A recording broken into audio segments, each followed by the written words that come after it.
Good morning, YouTube. It is a warm, humid, moist, wet day out here. I'm currently loading up brand new Jeeps, and this is a big one. Here's the Grand Wagoneer behind me. I have a Pacifica on the nose, a Dodge Ram 1500 here, and a Wagoneer right there. Yes, I know this looks very messed up. I'm not supposed to put something with a cover on the back, but I checked that cover. It's on there very strong, bolted down. It's not gonna go anywhere. If it was like one of those flimsy or material covers, then that'd be an issue. And we're gonna be doing a V position, so all the wind block that car will be doing. So this one should be good. We had a little bit of a dilemma. We had to cancel one unit because I realized it's not gonna fit on the truck. Look at how big these cars are. We were still supposed to have a Grand Cherokee, and it might have had to fit over there, and I would have to like unload and reload a bunch of different cars. I have 3 drops with this load. So we decided to do something about it, and they canceled one unit. And either way, it's still a really big load. Like, look at this huge thing. Where would I fit a Grand Cherokee? Even if I put like that Pacifica right here and Grand Cherokee underneath, we're running really tall tires on the front. So usually with regular tires, we'd be at like 13.8, 13.9 here. But with this Pacifica, we're gonna be close to 14 just because of those steers. So that's how our morning is going. I got 2 more units to load up. Yesterday we did a video talking about where to put the straps when you're unloading so that they're not in the way, where's the proper way to put them on an easy loader. And today is just gonna be a regular vlog. I'm gonna tell you guys what I'm up to. More of a tiring type of day for me. Didn't finish my full logbook yesterday. I stopped like an hour and a half earlier. That was because I was very tired yesterday and I needed to get my rest. Also, I edited my video last night. I put it to upload and it didn't upload overnight, so that's why we are behind on today's video. Let me show you what I have to do in order to get my video uploaded today, because I'm having issues with it. So I leave my phone in the truck just like this. It is uploading from my hotspot on the iPad. So I'm not carrying my phone around with me. It's currently uploading. It's at 55%, and this has been uploading for an hour already. It's a 22-minute video, and I don't know, we have not the best service where we're at. Anytime that you're uploading through cellular service, it takes forever. Like, especially, let's say I put it to upload and I leave it here and I go driving, I'm driving down the road, it won't upload. It's just gonna sit like 2-3% within like 2 hours. That's because it's switching cellular towers from one to another because you're moving, and it's like interrupting the internet, so that makes it keep restarting and restarting. So the best way to do it is when you're stationary, like from one tower. And even when I was trying to upload it from my regular service, it wasn't uploading good until I hooked it up to my hotspot service, and for some reason the hotspot service works better than the cellular service, and it's, I don't know, it's the same thing. So like, that's the dilemma that I'm running into. Sorry to keep you guys waiting. I said we're gonna upload a video every single day. It is already 11 and I still haven't uploaded it, but I'm gonna upload it as soon as it downloads. Probably gonna be around noon or 1 p.m. today. Either way, we're gonna get this video out for you guys. But that's how today's looking like. It's, like I said, very humid. I feel all soaked and wet, even though I'm not really sweating. It kind of rained and then the sun came up, and look at my windshield. That's how wet it is. So yeah, being a car hauler, you gotta work in any kind of weather. Heat, rain, snow, hail. I'm already used to it, but it doesn't mean that it doesn't bug me anymore. Now I'm running into a little bit of an issue. It's no biggie, but check out this Grand Wagoneer. I drove it on a little too close. I mean, I stopped it in the regular spot, but since it's a long vehicle, it probably has a longer front bumper. As you can see here, it is like 2 inches away from this rail right here. See, from the bumper, like 2 fingers, or maybe 2.5. And that's too close. So you can go about it 2 ways. You can either lower the back down more to get it leaned back a little further, Or if you noticed, I have a little space by the grill, so if I get the bumper a little lower, the bumper is what sticks out. So I lowered it a few more holes. Let's lower it here. The reason why I can't lower the back too much is because I'm gonna have a Ram 1500 standing down here, and the hood height is about right here. And remember, we always need good clearance, because when we're going into turns, if this is low next to the hood, this is gonna hit the hood of the truck that's standing here. So I can't really lower the back too much. I just lowered the front a little more. Let's see where we're at over here. Should be good now. And there we go. If you can see that, we have a good clearance now. It's about 3 to 4 fingers. I mean, 2 fingers, some people would say, oh, that's fine, you should leave it. But in worst case scenario, let's say you brake really hard and the car has a little bit of play, it can touch it and it can scuff it up. But that right there is good now. So we got this tied down over here, this tied down. Now I need to tie down the trailer, load 2 more cars, throw it in a V position, and that's gonna be it. We can hit the road with this load. Now, what can we do so that we can sweat less and be able to stand this heat? First off, there's not much you can do. If it's hot, you're gonna sweat either way. Second off, you could do a little preventative stuff like wear thinner clothes, wear shorts like I am right now. But besides that, can't really do anything. Just find thinner clothes. Because like when it comes down to like tying stuff down like this right here, you tend to sweat a little more just because you're putting in energy, moving your muscles, tensing it up. And biggest one that you can do, just drink a lot of water. Stay cool. If you need to, take a break inside your truck for like 5 minutes, 10 minutes, just to cool your body down a little bit. But besides that, the longer you take resting, cooling down, the longer it'll take you to load up. So my tip is work efficiently, wear thinner clothes, stay hydrated, and if you absolutely need to, stay cool by being inside your truck. So searching for the vehicles on the lot. A little tip: find your vehicle, find the VIN number. Don't only look at this sticker, look at this VIN number to make sure it matches up, because sometimes I had an issue where the workers put the wrong sticker on and it was actually the correct VIN number on here but the incorrect car. So it could be a mess. So I found my vehicle right here, and I was actually worried that it would be just like that one, that it would have a roof, and then that wouldn't really allow us to do a V shape if I would put it in the belly. But we got lucky this time. There's no bed cover on this one.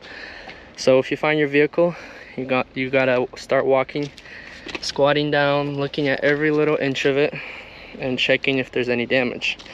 Now take your time, don't run around. If it's dark, use a flashlight. But like, it's white, this one's white, so there's not gonna be much that is visible on here, which is good, because sometimes even if there's a little scuff, most likely the dealership will not notice it, and you don't want to sit here wasting an hour waiting on a replacement. But if it's something that's noticeable and it's sticking out, you want to get it either signed off, report it as a damage, or get a replacement. This one is a classic, so it's a cheaper truck compared to like a Bighorn or something like that, but this one's good. And there we go, we're ready to move it off the location and drive it onto our trailer.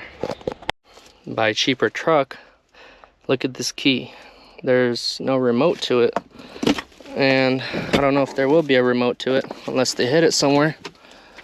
Most likely not. So this one probably does not have a remote, and you have to unlock and lock it with the key from the outside. But look at this, you got to put it in here and then you start it up. This is not your average key anymore. This is the cheap of the cheap. By cheap, I mean basically $50,000 cheap. And for a pickup truck, I mean, if you don't need much from it, that's not bad. Compared to like that purple Dodge Charger right there, that's probably like 80K right there, if I'm not wrong. Like, let's say we're comparing this truck versus this truck. Let's check the price on this one here. What's the difference? This one is 62,000, so 62,000 for also a 1500, but this one already has like painted door handles, upgraded wheels, the bumper on the front and the back is painted, probably has a better tow package. That one is most likely only rear wheel drive, so for $12,000 more you get a whole lot more, including fog lights, a better looking front end. This thing kind of reminds me of like 2005 compared to that, but it's understandable. Companies who do stuff like, let's say, Weed Man, they don't need much. They just need a movable truck with a bed. They don't need to haul on anything. It's more of like a company vehicle. It's gonna get scratched up, dinged up anyway, so 50K is still worth a truck if you're running a business. So driving the truck onto the trailer, let me give you some tips. If you're a newbie, pull up here and stop. Put it in park, get out, and look at the front end. So go off of this. How much space do you have here? We got like 3 fingers of space here. Now let's come to this side. And here it's less space. 1, maybe not even 2 fingers. So that means that's how much space you have to drive up on the trailer. You got to look at both sides, and when you're driving on, you want to have approximately this much space along the whole trailer. So this right here, add this much space to it, and that's how you need to drive on. Now let me show you once I get on. You also want to watch this step right here because it sticks out way further than the truck. So let's get in here. Let's put it in drive. It's a rear wheel drive, so you don't want to stop much, or else it's gonna, especially if it's raining, it's gonna peel out and it might make you in the wrong position. So watch my wheel as I drive on. Always that much space over here. And then once we get here, this platform that we're getting on is a little wider. So I always go by the last hole, like maybe half of a hole visible with light underneath it. And just like that. If you need to, you can stop multiple times, get out, look at both sides, and see if you need to go left or right a little bit more. But just like that, you stop with this truck most of the time as soon as your door clears this rail. So that's a tip that I wanted to show you guys. My first few times driving the truck on, it was like the scariest car to load on the trailer because it's so tight. You know, any wrong move and you might make yourself in a very bad position that you can't get out. But mostly every position that you get in, you can reverse it and get out of. So look at here, we have this much space here, about a fist of space, and if we come here, it's closer. So I was a little bit off, but we still did good.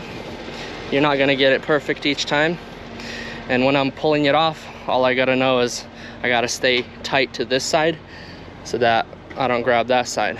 So this right here, it's taller than this part, but it's just as wide as this whole trailer part right here. So if this was a little lower, it could get close to that, but it's a taller truck, so we're good here. That's just a tip I wanted to show you, and there we go, it's on. Once we throw the straps on, we're gonna lower it down, and this car will go down in a V position over this truck. So taking a walk through here, one thing that I noticed, and I've noticed even in the real world, because this is not, these pink Jeeps right here, see this? They started trying to attract more females to buy the Jeeps. So they let out this hot pink color, and I've been seeing them everywhere, even in town, just like driving around on the road. Pink Jeeps have been taken over, and a lot of girls have been buying them. I mean, that's a good marketing strategy. So like, let's say a lot of guys were always into Jeeps and lifting them and making them tall and bulky.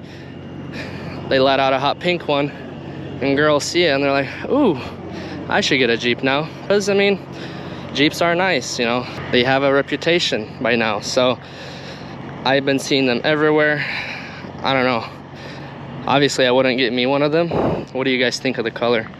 I've just been seeing so many of them, even more than like white ones or black ones. They've just been everywhere. Now I've had a plan to make a meal. I have chicken, I have steak, I have eggs. And yesterday just didn't work out for me. First time I actually stopped, I'm like, oh, this is perfect, I'm gonna stop, I have time. I parked in like a big rest area type of thing. As soon as I get out, I get attacked by mosquitoes like crazy. Like, I mean, every second I'm just hitting them left and right. So it was right next to like a big woody area, trees, grass. So I was like, yeah, I'm not gonna be torturing myself here. So I continued driving. Then when I parked for the night, I actually had time and it still wasn't dark. I get out everything, I'm about to set it up. It starts pouring, it starts raining. Obviously I'm not gonna grill or make a meal while it's raining. So yesterday was a fail, but we're gonna try again today because meat can't sit long. I wanna try to do the chicken possibly today, steak possibly tomorrow. Let's hope the weather allows us. And we're gonna get it done. It's something I've been excited for because I've never done it, and I'm gonna be able to make content out of it for you guys. Hopefully you guys find it interesting. But that's one thing that kind of got to me yesterday. I was a little upset about it. I was really hungry, hoping to eat healthy food, but it didn't work out. That's why you can't always make a meal on the road, because either the weather won't allow you or there's just no good place to do it. I was honestly even thinking of my last delivery. I blocked traffic. I was like, what if I climb on top and just make a meal right on top of my truck while blocking the lane? You know how funny that would be if a cop pulls over and he's like, are you making eggs on top of your truck while blocking the lane? I wonder what kind of ticket I could get for that. Driver making a meal on the road, blocking traffic, 3 points violation. Anyways, we're circling around. I need to count my rows, starting from this one. I need to count to 36, and then we're gonna look for our Jeep in that row. But look at this. This is what I mean. 1, 2, 3, 4. 4 Jeeps staring right at me, and they're all pink. You guys are taking over, and pretty soon the only color Jeep there's gonna be is pink. Look at this. Special ordered. It says Jeep Beach. Comes with the big tires. Man, they have so many different varieties of these Jeeps. Almost every single one of them has different tires, a different front end. Like, look at these headlights. Then look at these headlights. Even the marker lights. This is like some cheap one. This is a little bit more high-end one. So yeah, it's like these Jeeps have been taken over. I like how the paperwork says Willis. And if you look up, we got a Willis right here. So last 4, 2528. Boom, there we go. And we can also check on the door right here, just to make sure. Where's that little sticker? Right here. 2528. There we go. Now just an inspection. Black vehicles, you gotta look even harder because it's harder to see if there's damage. But sometimes if you look very hard, you'll notice non-stop damages and like little stuff that shouldn't even matter. But yeah, do an inspection. This one has a little bit thicker tires, but it's not a Rubicon. Rubicon would be like 3 inches taller than this thing, if not more. So it's not bad. We're gonna throw this on the tail end of the truck and we should be good to go. Now, how much for a Jeep like this? Let's see, because Jeeps can get very pricey, especially if we're talking about, there's a 392 version, Rubicon. Now those are very pricey. This one is 65,000. Base price is 50,000, but they did all these upgrades, so now it's 65. So, I mean, it's not too bad. I've seen these things get up and over 100 grand, like 120 grand for the 392, the crazy ones. So this one is affordable, I guess. And the crazy part is this is fuel economy and environment plug-in hybrid vehicle, so it's electricity / gasoline. It's crazy because I went to start it, I'm like, did it not start? And like, there's no noise. It feels like you can hear like a little, like a swoosh towards the back. Sounds like some kind of water. But like, they're making all these Jeeps now electric. Some are full electric. There we go, I just heard it start up. So it's like when you're idling at low idles, let's say you're like cruising, not really hitting the gas, it's gonna go on electric. If you're trying to speed up, you can hear it start up. Pretty crazy how everything's slowly turning into electric, and they're saying, oh, semi trucks are gonna be electric soon too. I can see that happening because all these big companies are jumping on it. Even Peterbilt, like everyone's trying to race to the first electric truck, and first one to get there I think was Tesla, but you still don't see them out on the road as much. It's like they're still in the process of figuring stuff out, because they're either catching fire or they're not hauling long enough or far enough, so it's not worth it. So there we have it. We got the Jeep thrown on here. We got more than a fist of jumping space between the roof of the Jeep and the top platform. And then we got this truck right here on top of it in the V position. See the V kind of goes down and then it goes up. Yeah, it's like a 180 degree type of V almost, but there we go. We got good distance between those two. Just measured 13.9, 13.8 and a half right there, so I call it 13.9. And we got 13.6 right here, and we got like a fist and a half space between the roof and the top platform. And over here, this is what I was talking about, why we can't lower the back down more, because we have like about a foot of space. Let's say if I start turning and if my front end goes up a hill or something, this is where we need that foot of space. You can't have it like right above it, because if it's never level ground. If you're driving into a truck stop that has like a raised drive-in, your front end will go up, and as you're turning, this will turn and it'll touch your hood. That's why we can't really lower the back down. But look at how long this car is. It's all the way up front to the front rack, and it still hangs over this truck like by 2 feet. So this puppy up here is very long. So this one right here, 13 feet, that's not an issue. This load is pretty easy to load. It's just bigger units, but this whole setup right here, the V position, this is my favorite loading position. Like, it's quick in and out. If I had to have to put a car underneath here, I wouldn't be able to, because this thing's way too tall. I'd have to put like the Pacifica and the Grand Cherokee here, then it'd probably work. But I love doing this setup. Weight distribution wise, we're really good. We should be even on every axle, and we're definitely not overweight. We're probably at like 70,000 pounds, if that. So the Pacifica is the shortest car in height, so it goes up there, and we actually have 13.10 on the front. Better than 14 feet I thought we would have, but 13.10. So I guess on the other trucks it'd be more like 13.8, 13.7 and a half. There's the whole setup. It's looking good. Like always, that truck is looking good. And that's gonna be it, guys. That's it for today's video. I'm headed out, gonna get back out on the road. Possibly, hopefully today, I can stop and do my cooking video and have some nice food. The best food that you can get out on the road. But for today, that's gonna be it. I hope you all learned something new from this video. If you're new here, I hope you stick around. So hit the subscribe button. We're gonna try to get a video out for you guys every single day. And thank you for watching. Stay safe, God bless, and I'll see you in the next one.